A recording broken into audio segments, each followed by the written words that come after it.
بڑھاپا ہے چلا ہوں سوئے طیبہ،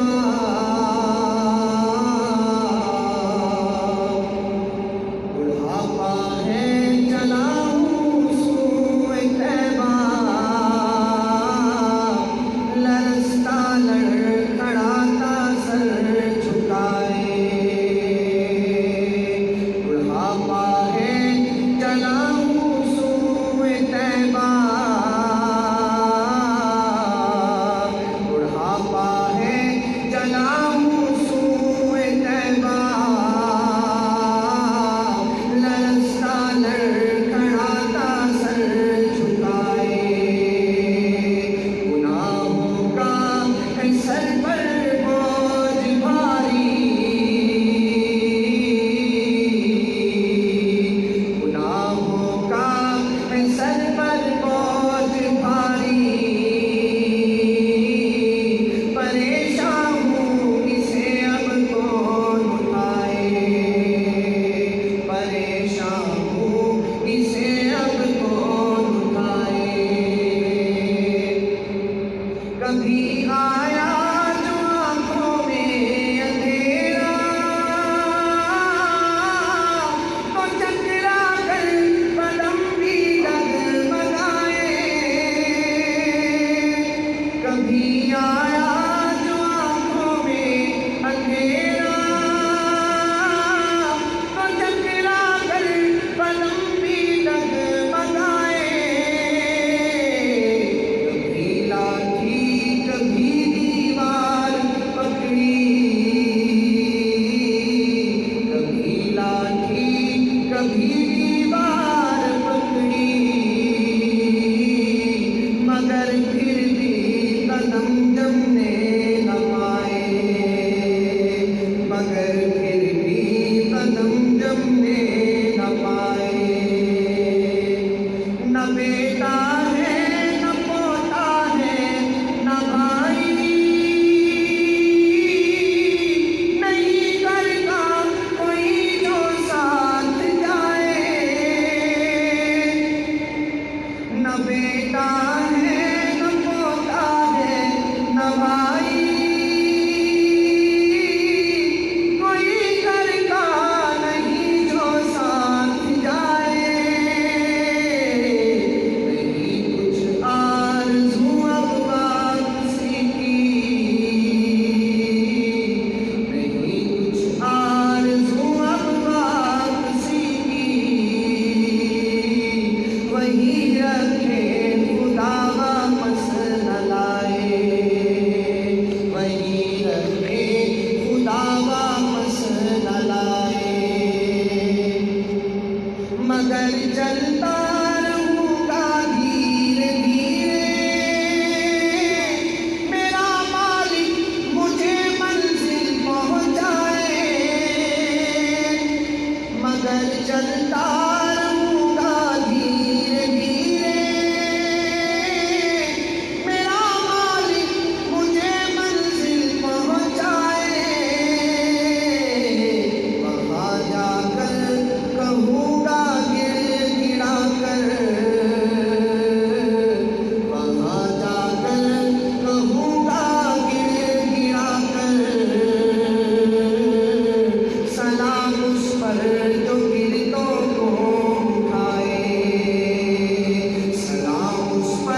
الحمد لله وكفى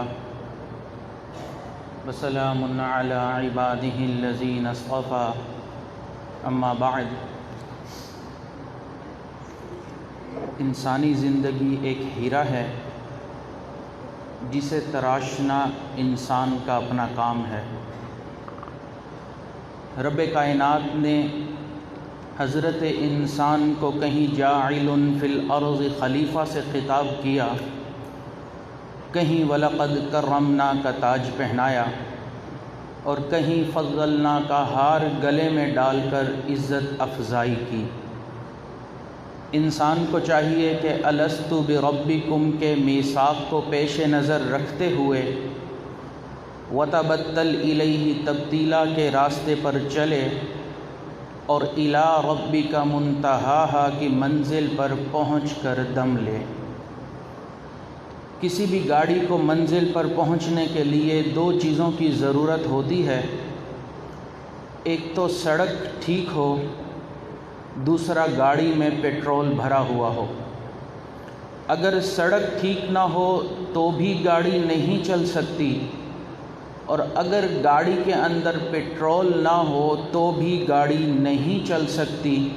یہ دونوں چیزیں لازم و ملزوم ہیں۔ بس انسان کی مثال گاڑی کی سی ہے، شریعت کی مثال راستے کی سی ہے، اور طریقت کی مثال پیٹرول کی سی ہے۔ انسان اگر وصول الی اللہ کی منزل پر پہنچنا چاہتا ہے تو اسے شریعت کے راستے اور طریقت کے پیٹرول کی ضرورت پڑے گی۔ لہٰذا جو لوگ شریعت و طریقت میں سے کسی ایک کے بھی منکر ہیں، وہ اپنی گاڑی ایسے ہی راستے پر رکا ہوا پائیں گے۔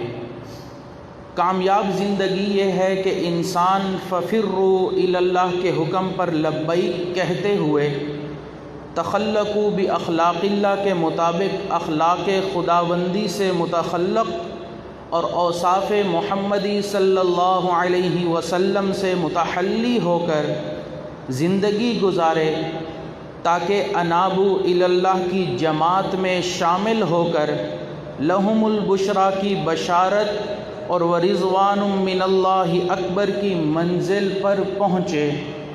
اسی کو تصوف کہتے ہیں۔ تو شریعت اور تصوف دونوں ایک دوسرے کے لیے لازم و ملزوم ہیں۔ جب انسان اس تصوف کی لائن میں آتا ہے، کسی شیخ کامل کے ہاتھ میں اپنا ہاتھ دے دیتا ہے اور شیخ کے بتائے ہوئے طریقے پر اپنی زندگی گزارنا شروع کرتا ہے، ذکر و اسباق شروع کرتا ہے، تو اللہ تعالیٰ کا یہ وعدہ ہے کہ اللہ تعالیٰ کسی کی محنت کو ضائع نہیں فرماتے۔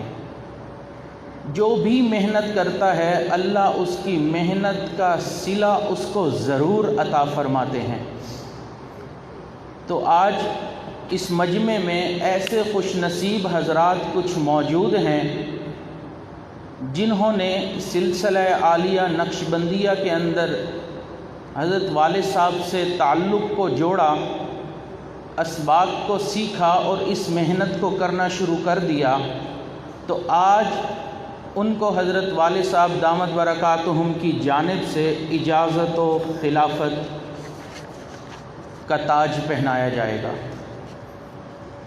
یہ جو خوش نصیب لوگ ہیں، ان میں سے پہلا نام ہمارے اسی جھنگ کی ایک شخصیت جن کا تعلق حضرت والد صاحب سے تقریباً 30 سال پرانا ہے،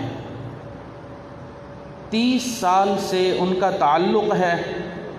بنیادی مصروفیت تو طب و حکمت ہے، لیکن تعلق جوڑنے کے بعد انہوں نے درس نظامی پڑھنا شروع کیا اور مکمل 8 سالہ کورس بخاری شریف تک پڑھ لیا۔ تو جہاں حکمت کا کام ہے وہیں وہ ایک فارغ التحصیل عالم بھی ہیں، بلکہ حضرت والد صاحب کا جو پہلا بیان شائع کروایا تھا وہ انہوں نے ہی کروایا تھا پالن ہار کے نام سے۔ روزانہ 10 گھنٹے مراقبہ کرنے کا معمول ہے، عاجزی اور کسر نفسی طبیعت کے اندر موجود ہے، ان کا نام ہے حضرت مولانا حکیم عبدالصبور صاحب۔ وہ حکیم صاحب دامت برکاتہم آگے تشریف لے آئیں، یہاں تھوڑی جگہ بنا دیجیے، پیچھے پیچھے ہو جائیے۔ دوسرے خوش نصیب، راستہ دے ہمارے اسی جامعہ مہد الفقیر الاسلامی میں مدرس ہیں، اول سے آخر تک یہیں پڑھائی کی اور پھر فراغت کے بعد عربی کورس کرنے کے لیے جامعۃ الرشید چلے گئے اور اس کے بعد پھر یہیں پر سالوں سے تدریس کی خدمت میں پیش ہیں، اور جب مہمانوں کا آنا ہوتا ہے تو مہمانوں کی خدمت میں بھی پیش رہتے ہیں۔ حضرت مولانا صدیق احمد صاحب وہ آگے تشریف لے آئیں، ملتان والے۔ تیسرے خوش نصیب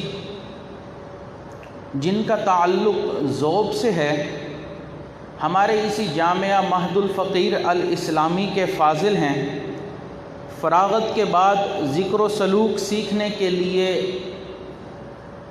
خانقاہ کے اندر ہی ڈیرے ڈال دیے، 1.5-2 سال مستقل ذکر اور مراقبے کے اندر ہی رہے۔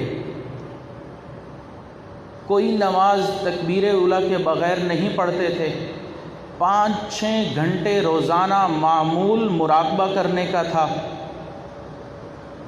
حضرت مولانا امیر شاہ صاحب دامت برکاتہم جہاں پہ بھی ہیں وہ آگے تشریف لے آئیں۔ چوتھے خوش نصیب جن کا تعلق کراچی سے ہے، حضرت مولانا محمد رضوان صاحب۔ اپنا ادارہ ہے کراچی میں جہاں ان کے والد محتمم بھی ہیں، لیکن حضرت جی دامت برکاتہم کی محبت میں اپنے ادارے کے بجائے جامعہ مہد الفقیر میں تخصص کے لیے تشریف لائے، اور پھر یہاں پر انہوں نے تخصص کیا اور ساتھ ذکر و سلوک پر بھی محنت کرتے رہے۔ ابھی اس رمضان المبارک میں تراویح حضرت والد صاحب کو جو پڑھانے والے حضرات تھے، ان میں سے ایک مولانا رضوان صاحب بھی تھے جنہوں نے قرآن مجید کو سنایا۔ پانچویں خوش نصیب جنہوں نے شروع سے لے کر دورہ حدیث تک ہمارے اسی جامعہ مہد الفقیر میں ہی پڑھا، پھر تخصص کیا، مضبوط استعداد کے مالک ہیں، بلکہ دوران تعلیم کلاس کے اندر پوزیشن بھی لیتے رہے۔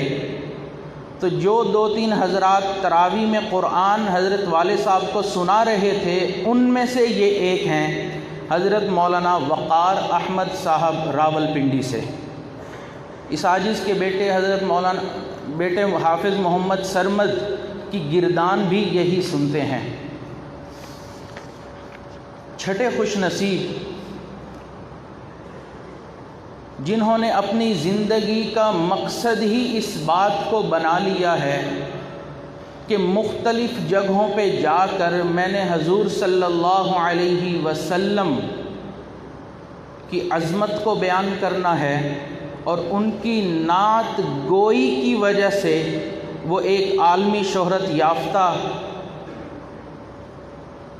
حافظ عبدالباسط حسانی صاحب دکھنے میں تو نو عمر نظر آتے ہیں، جبکہ حقیقت میں عقل و فہم اور عمر کے اعتبار سے کم عمر نہیں ہیں، تو ابھی ان کو بھی نسبت کی بشارت دی جائے گی۔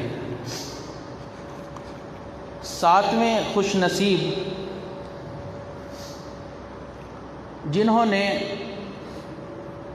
حضرت جی دامت برکاتہم کی محبت میں اپنا وطن، اپنا گھر بار چھوڑا اور یہیں جامعہ مہد الفقیر میں آ کر ڈیرے ڈال لیے، تقریباً 20 سال پرانا تعلق ہے، ہر لمحے ادارے کی اور شیخ کی خدمت میں پیش رہنے والے، حتیٰ کہ بیرون ممالک کے اسفار میں بھی ساتھ رہنے والے صوفی محمد سمیر لاکھانی صاحب، کراچی سے ان کا تعلق ہے۔ تو یہ دن دیکھتے ہیں نہ رات، کسی وقت بھی کوئی کام ہو فوراً خدمت کے لیے آتے ہیں۔ اس سال رابعہ درس نظامی کا جو 4تھا سال ہے اس کا امتحان دینا ہے، تو ان 7 حضرات کو اس محفل میں حضرت والد صاحب دامت برکاتہم کی جانب سے اجازت و خلافت دی جائے گی۔ دعا ہے کہ اللہ تعالی ہمیں اس نسبت کی قدر کرنے کی توفیق عطا فرمائے، اسی نسبت کے اوپر ہمیں زندہ رہنے کی توفیق عطا فرمائے، اسی نسبت پر مرنے کی توفیق عطا فرمائے، اور قیامت والے دن انہی اللہ والوں کے ساتھ کھڑے ہونے کی توفیق عطا فرمائے۔ وآخر دعوانا ان الحمد للہ رب العالمین۔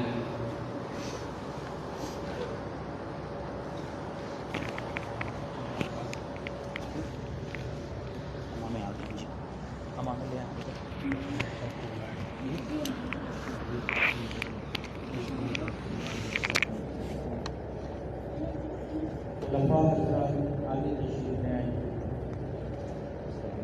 دستار بندی ہوگی، اس کے بعد پھر جن حضرات کو اجازت دی گئی ہے ان سے ایک بیعت لی جائے گی، جو صرف انہی حضرات سے لی جائے گی۔ عام مجمع کی بیعت کے کلمات تو پڑھا دیے گئے ہیں، تو ابھی دستار بندی ہو رہی ہے۔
الحمد لله وكفى وسلام على عباده الذين اصطفى أما بعد أعوذ بالله من الشيطان الرجيم بسم الله الرحمن الرحيم يا أيها الذين آمنوا أوفوا بالعقود وقال الله تعالى في مقام آخر إن العهد كان مسؤولا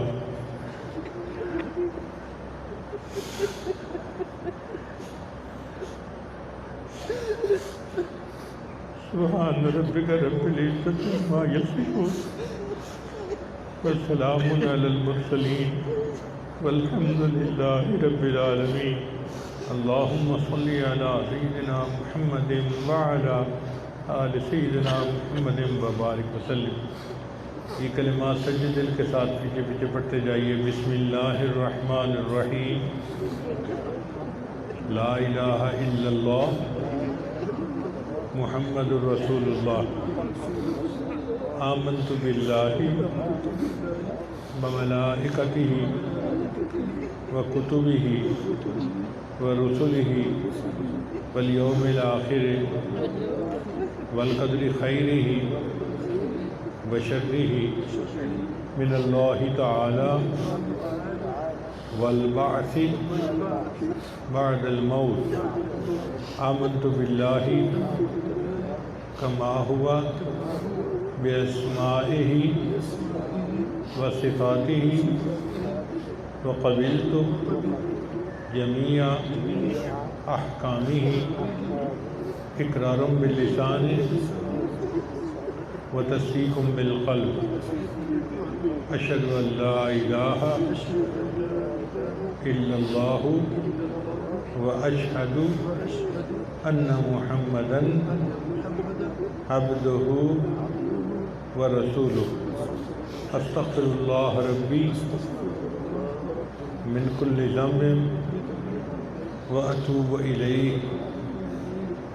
یا اللہ میں عہد کرتا ہوں جو بوجھ میرے سر پر رکھا گیا اس نسبت کو آگے پہنچانے میں میں تن من دھن کی بازی لگاؤں گا. کمینی دنیا سے منہ پھیروں گا اور اللہ کے بندوں کو اللہ کے ساتھ جوڑنے کے لیے پوری کوشش کروں گا. اللہ مجھے اس مقصد میں سرخرو فرمانا اور قیامت کے دن مشائخ کے سامنے رسوا نہ ہونے دینا. برحمتک یا ارحم الراحمین.